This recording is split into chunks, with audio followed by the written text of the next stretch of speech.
He bought heroin on the street and it ended up costing him his life. News Channel 5's Jennifer Reyes has more tonight on how Metro Police want to send a message to drug dealers about what they're selling. Jennifer.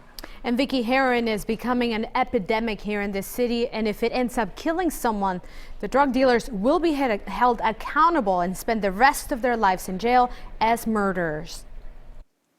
It is not only an epidemic as far as law enforcement is concerned, it's a health issue throughout the country. Heroin use is on the rise, and Metro Police is cracking down on the people who sell it. Be very careful.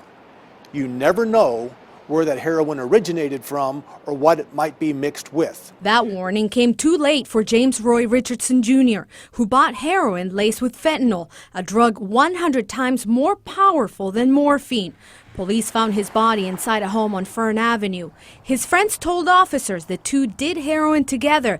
The powerful mix killed Richardson and sent his friend to the hospital. Once it became clear that the deceased died as the result of a fentanyl overdose, the police department began looking very carefully at who may have sold the heroin involved. Metro Police believe it was 18-year-old Derek Huey, the one who sold them the powerful mix. He was arrested and charged with murder.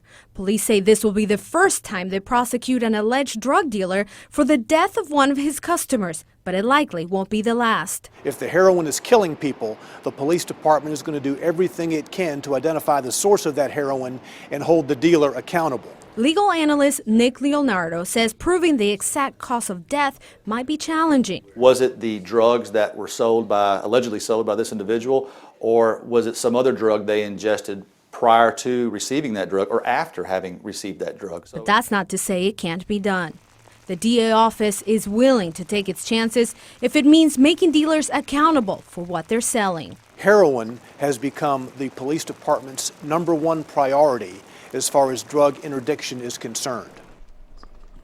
And just to give you an idea of how bad the heroin issue is throughout the country, Metro Police say some cities are seeing more deaths related to drug overdoses than homicides. They believe part of that could be attributed to the legalization of marijuana, which could be making other more powerful drugs more accessible. Vicki.